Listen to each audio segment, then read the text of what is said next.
A Denise Santos, ela pergunta, eu queria saber mais a respeito do deixar de existir e que você falasse mais a respeito da sua prática lá na Mongólia. Como foram os programas evangelísticos e tudo mais.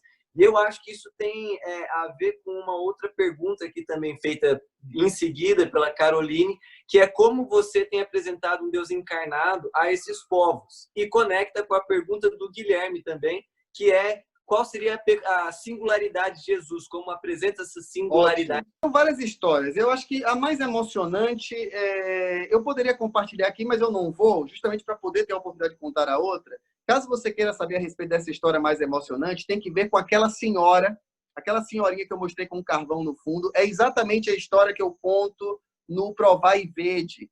Se eu não me engano, não lembro exatamente quando foi vinculado, mas se você jogar no YouTube assim, ó, Provai e Vede coração aquecido, você vai encontrar, tá? Provai e Vede coração aquecido. Foram 2 Provai e Vedes esse ano que falaram do trabalho na Mongólia. O título é Missionário Contribuinte, que foi mais cedo, e o outro, esse que eu estou falando dessa história emocionante, é o título Coração Aquecido, que fala dessa história dessa senhora, tá? Em resumo, o que aconteceu com ela, né? Assista ao Provai e Vede para vocês verem como foi que eu cheguei até ela, porque é claramente a mão de Deus, mas o fato que mais me chamou a atenção foi que nós demos carvão para ela, né? Carvão é um material muito importante lá para pessoas que moram em condições difíceis na Mongólia. Estão me ouvindo aí, pessoal? Travou aqui para mim. Ok. É muito importante o carvão na Mongólia porque as pessoas vivem com temperatura de menos 40 graus, né? Você já imaginou você viver com 40 graus abaixo de zero? Sei lá, cerca de 7, 8, 9 meses do ano a temperatura está abaixo de zero, né? Eu morava na capital mais gelada do planeta em média de temperatura, que é Ulaanbaatar, a capital da Mongólia, né? Então a média de temperatura anual é menos 5 graus. Então eu cheguei a pegar lá menos 44, né? E chega a menos, né? Chega a menos 50, menos 55, no interior chega a fazer menos 60. Então é absurdo, é completamente surreal esse frio. Não, você não sente frio, só dói, né? Só dói, na verdade. Passa o frio e começa a doer o osso. E carvão é muito importante. Então, nós demos carvão para essa senhora e que manteve ela aquecida durante todo o inverno, né? E, na prática, essas famílias pobres, como essa senhora, elas têm que tomar uma decisão no inverno. Ou elas compram carvão e se mantêm aquecidas durante o inverno, mas passam fome, ou elas se alimentam bem, mas passam frio. Ou seja, as famílias pobres não têm condição de ter as duas coisas, entendeu? De ter carvão por 3 meses e de, ao mesmo tempo, se alimentar bem. Ela tem que escolher. Nesse inverno eu vou me aquecer e vou passar fome. Não, nesse inverno eu vou me alimentar bem e vou passar frio. Então, você dá carvão para uma pessoa é o melhor presente que você pode dar. Então, eu perguntei para a minha igreja, para a minha congregação local, que eu já tinha um grupo pequeno que nós estávamos plantando a igreja. Nem tínhamos o prédio da igreja ainda, tá, pessoal? Mas a igreja já existia. A igreja são as pessoas. Então, eu cheguei para eles e disse assim, amigos, qual é o melhor presente que eu poderia dar aqui para essa comunidade, para pessoas dessa comunidade? Eu estava pensando em liquidificador, né? Ventilador, sabia que não ia ajudar muito na Mongólia. Aí alguém chegou para mim e falou assim, olha, o melhor presente é carvão. Eu falei, cara, que loucura, né, velho? Carvão, nunca pensaria nisso. E aí nós compramos um caminhão, né? Não um caminhão, né? Mas um caminhão de carreta de carvão e entregamos lá na casa dela. Foi aquela foto que nós mostramos para vocês. E com o tempo a gente começou a trabalhar com aquela senhora, aquela casa se tornou o primeiro pequeno grupo daquela região. Enfim, é uma história muito bonita. E após 1 ano e pouco ela foi batizada. 83 anos, nunca tinha ouvido falar o nome de Jesus, Yandim. E no dia do batismo dela, isso não está no Provai e Vede, por isso que eu estou contando aqui. No dia do batismo dela, ela falou assim, eu quero falar. Ela é muito engraçadinha. A gente chamava ela de Yandim Eme. Eme é vovó em mongol, né? Vovó Yandim. E ela disse assim, eu quero dizer uma coisa. E a gente falou, diga, Yandim. E ela disse assim, olha, há mais ou menos 1 ano atrás, vocês me deram carvão e vocês não me conheciam. Eu não dei nada em troca para vocês. Eu não tinha nada a oferecer para vocês. E mesmo assim, vocês me deram carvão, mesmo sem eu saber quem era Jesus, mesmo eu sem eu conhecer a igreja, mesmo eu sem saber nada a respeito da sua fé, vocês fizeram aquilo por mim. Ninguém nunca tinha feito aquilo por mim. Vocês me deram carvão e aquele carvão aqueceu os meus ossos. Eu achei interessante a expressão literal que ela usou. Aqueceu os meus ossos durante todo o inverno. E eu sou eternamente grato a vocês por isso. Aquilo já tinha sido impactante para mim, mas ela falou assim, olha que compreensão teológica. Ela disse assim, mas o carvão acabou. O carvão acabou. Mas eu quero dizer para vocês hoje que eu me emociono quando eu sempre conto essa história, porque foi muito forte para mim. Ela disse assim, eu quero dizer para vocês hoje que o carvão acabou, mas o amor de Deus que eu vi através de vocês continua aquecendo o meu coração. E é por isso que eu estou tomando essa decisão. Então, naquele momento, eu pude me impressionar como Deus pode comunicar o evangelho das formas mais inusitadas possíveis. A gente vê isso na Bíblia, Deus se revelando de formas peculiares, completamente surreais, e eu pude testemunhar isso, o evangelho sendo traduzido através de carvão. Esse foi o primeiro contato que aquela pessoa teve com o conceito de graça, que vai muito além de um conceito teológico elaborado e discutido em torres de marfim desconectadas com a realidade do povo, né? Mas é um conceito que se aplica às áreas, em todas as áreas da vida da pessoa. Então, foi algo que me marcou de fato isso aí. Mas a história que eu queria falar, pessoal, respondendo aquelas perguntas, tem que ver com uma realidade que eu encontrei ali na Mongólia. Começando a frequentar os templos, eu ia muito aos templos, principalmente no início. Como eu falei, o meu primeiro trabalho era estudar o idioma.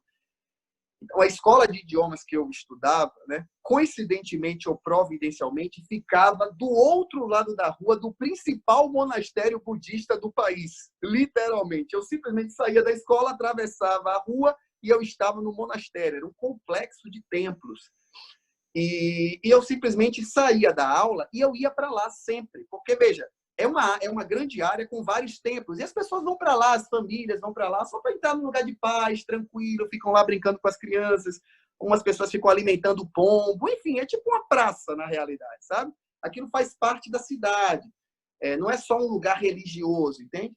Então, eu ia para lá porque eu queria me associar com as famílias, eu queria observar o comportamento das pessoas, eu queria entrar no templo e ver as atividades religiosas, eu queria conhecer os monges, eu queria praticar o mongol que eu ia aprender. Então, eu aprendia 2 frases naquele dia, eu chegava naquele lugar ali e aplicava. Então, eu comecei a fazer amizades e a me familiarizar com aquelas pessoas. Para você ter uma ideia, todo estrangeiro, quando entra no monastério, num templo específico, principal do monastério, tem que pagar para entrar. Eu não pagava. Por quê? Porque eu aprendi logo de cara a dizer assim, Bi Jutim Bish, Bi Ulaanbaatar Amdartak. Eu dizia, eu não sou estrangeiro, eu não sou turista, eu moro em Ulaanbaatar. Então, como eu falava aquilo em mongol, o cara, Semben, Mashgoy, muito legal, legal. Ti mongolor Batsirigierdak. Você fala muito bem mongol. E eu nunca paguei para entrar. Todos os estrangeiros pagavam, eu não pagava, né? Eu era considerado local. E aí, todo dia eu estava lá, que os caras já conheciam a minha cara.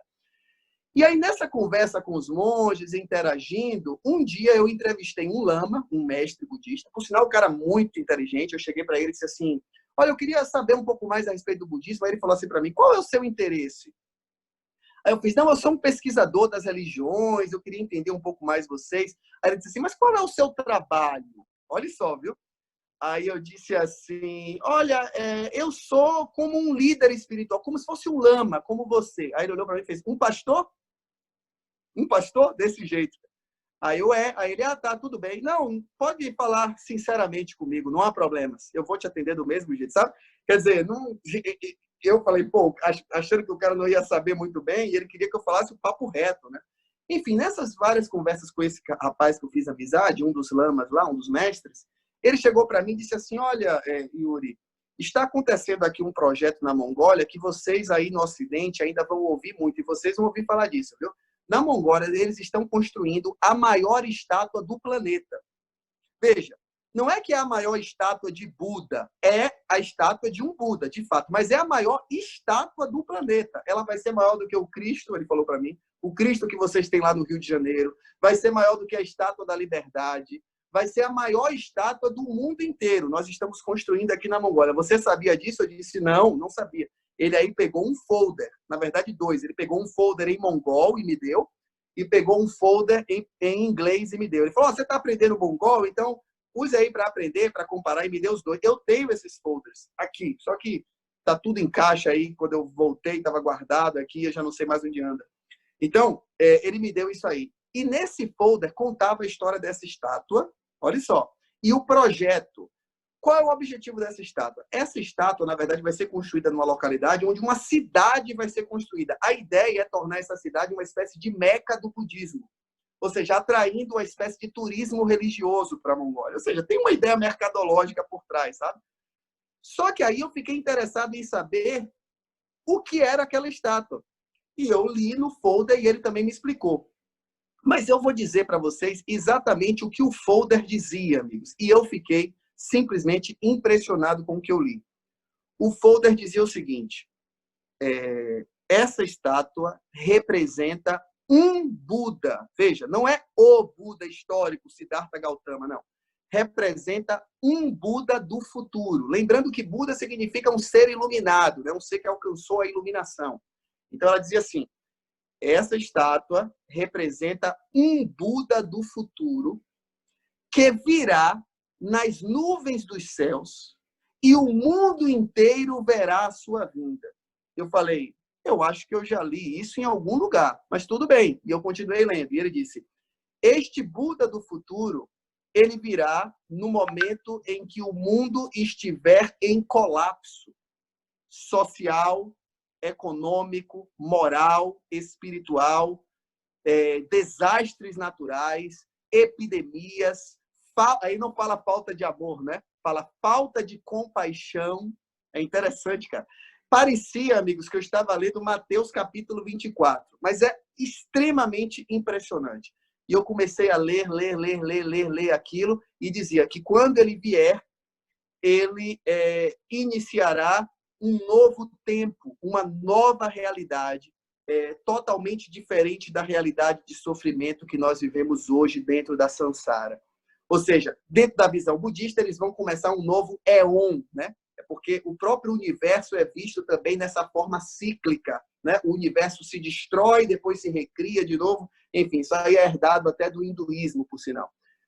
Então, é dentro desse contexto, claro. Mas quando eu li aquilo, eu tive que simplesmente chegar ao seguinte consenso. Veja, o cara está falando de um Buda, um ser iluminado. Das duas, uma. Ou eu vou simplesmente assumir o seguinte pressuposto. Isso aí é uma contrafação da volta de Jesus, né? Inclusive, Ellen White fala, né, sobre uma contrafação.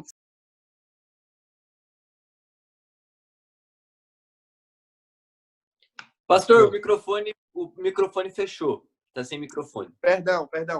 Aí. Essa contrafação de Satanás tem características que não se assemelham à característica bíblica, né? No sentido de todo olho verá, vindo das nuvens dos céus e coisas desse tipo.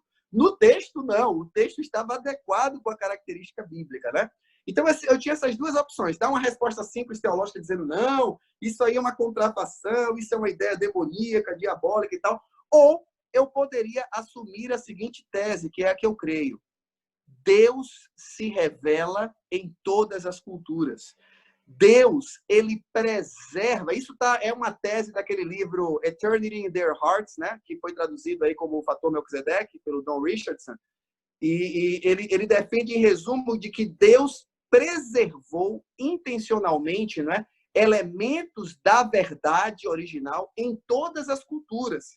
E esses elementos vão ser encontrados também em tradições religiosas.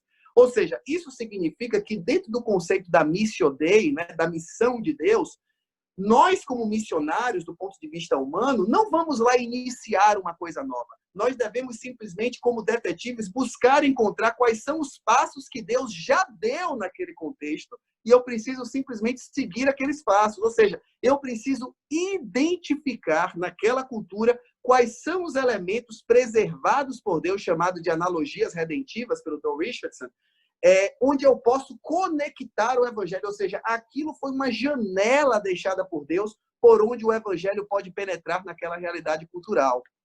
Então, dentro desse pressuposto e dessa tese, eu entendi que aquilo ali, sem dúvida alguma, era uma oportunidade incrível de conectar com a mensagem da vinda de Cristo. Porque eles diziam, é um Buda do futuro, nós não sabemos o seu nome. Olha só que coisa interessante. Nós não sabemos o seu nome. Isso me liga aí à história de Paulo em Atenas, né, com um Deus desconhecido. Nós não sabemos o seu nome, mas nós sabemos que ele virá e está aqui os sinais, tal. Então, eu lembro de conversar com a liderança local falando exatamente sobre isso. Pessoal, parem para pensar. O país inteiro está girando em torno desse projeto, está atraindo a atenção das pessoas.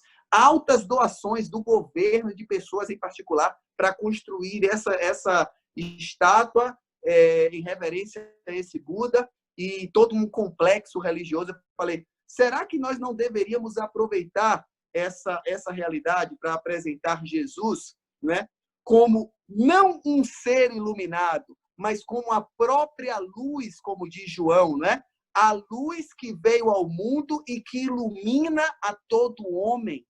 Olha só, ele já tem um conceito de um ser iluminado, mas imagine você apresentar o conceito de alguém que é a própria luz e que a sua luz é tão forte que ilumina a todo homem.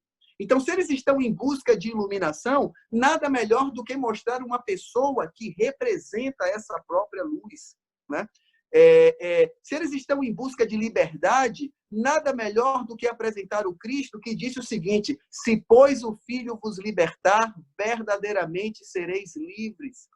Se eles estão em busca de humildade e de serviço, nada melhor do que mostrar o Cristo que é manso e humilde de coração, onde eles acharão descanso para a sua alma. Se o objetivo deles é negar o seu eu, nada melhor do que mostrar o Cristo, mostrar esse ser que é luz, né?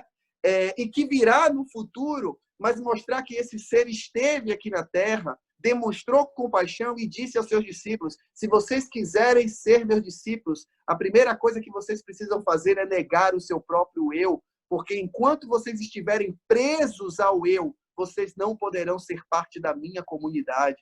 Então, pregar a esse Cristo que talvez dentro de uma mentalidade budista não vai ser muito bem entendido na cruz. Se você chegar para um budista que pensa na vida em forma da lei do karma e mostra Jesus logo de cara sendo crucificado, a primeira coisa que ele vai pensar é: esse homem deve ter sido um homem muito ruim numa vida passada, porque ninguém mereceria uma morte tão cruel assim se não tivesse um karma muito ruim.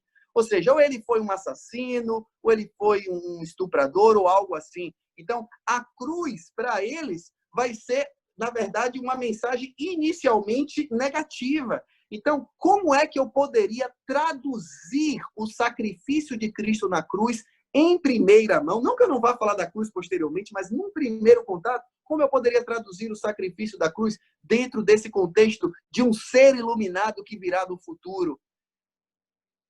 Sem dúvida alguma, pessoal, o maior sacrifício na cabeça de um budista seria mostrar Jesus como o mestre daquele grupo, como o lama daquele grupo, e ao mesmo tempo se reduzindo a uma posição de servo, lavando os pés daqueles homens. Aquilo ali foi um impacto, inclusive, para os próprios discípulos, mas acredite, dentro da mentalidade budista, onde existe uma hierarquia muito grande entre mestre e discípulo, é impensável um mestre, um lama, se colocar numa posição de submissão ao seu discípulo. Aquilo seria um impacto tão grande que qualquer outro ensino teórico do ponto de vista cristão jamais conseguiria superar. O impacto daquele gesto de Jesus, representando serviço, humildade, compaixão incondicional, seria realmente visto como algo extremamente revolucionário. E, sem dúvida alguma, quando nós apresentássemos as Escrituras Sagradas, as quais, inclusive, eles respeitam, e mostrássemos que as nossas profecias combinam com as profecias deles, e vale ressaltar que esses escritos, falando desse Buda do futuro, é anterior ao cristianismo, tá? É anterior à formação do Novo Testamento. Então, quando nós mostrarmos que as nossas profecias em relação a esse ser que é luz, que virá no futuro, naquele período em que o mundo estiver em colapso, combina com as profecias deles, obviamente eles se interessarão muito mais para saber a respeito deste Buda do futuro, que eles não conhecem o nome, mas que eu e você temos o privilégio de anunciar como a pessoa de Jesus. Então, que Deus nos abençoe, que nos conceda sabedoria e discernimento espiritual, para que nós realmente possamos ser ao mesmo tempo, pessoal, e com isso eu resumo. Contextualização, em resumo, é traduzir o evangelho. E para que você realmente continue cumprindo a missão de Deus, você precisa ser, ao mesmo tempo, duas coisas, ao mesmo tempo. Biblicamente fiel e culturalmente relevante. Essas duas coisas precisam andar juntas. Porque se nós não formos culturalmente relevantes, sinto muito, nós não estaremos sendo biblicamente fiéis. Porque ser biblicamente fiel não tem que ver apenas com preservar um corpo doutrinário, um corpo de crenças fundamentais. Isso faz parte do ser biblicamente fiel. Mas ser biblicamente fiel, considerando que a Bíblia, em resumo, é a narrativa da missão de Deus, ser biblicamente fiel significa tomar parte nesta missão como cooperador de Deus. E se eu não estiver comunicando o evangelho de uma forma compreensível, ou seja, se eu não estiver sendo culturalmente relevante naquele contexto, então eu não estarei cumprindo o mandamento de Cristo de fazer discípulos de todas as nações. Portanto, não estarei sendo biblicamente fiel. Apesar de guardar o sábado, apesar de não adorar ídolos, apesar de seguir os 10 mandamentos, de continuar seguindo, crendo e ensinando as 28 crenças fundamentais da Igreja Adventista, se nós não formos fiéis à nossa origem profética, à nossa mensagem profética e nossa missão profética, de fato, nós não temos o direito de nos chamarmos de igreja e não teremos o direito de nos chamar de povo remanescente da profecia bíblica. Se nós não tivermos essas duas coisas, sermos biblicamente fiéis, o que nós nos orgulhamos de ser, mas ao mesmo tempo sermos culturalmente relevantes. E assim você seguirá os passos de Cristo, que viveu uma missão encarnacional. Que eu e você possamos fazer isso, pegar a mensagem divina, supracultural, e traduzi-la em linguagem humana de uma forma transcultural. Que Deus abençoe a você.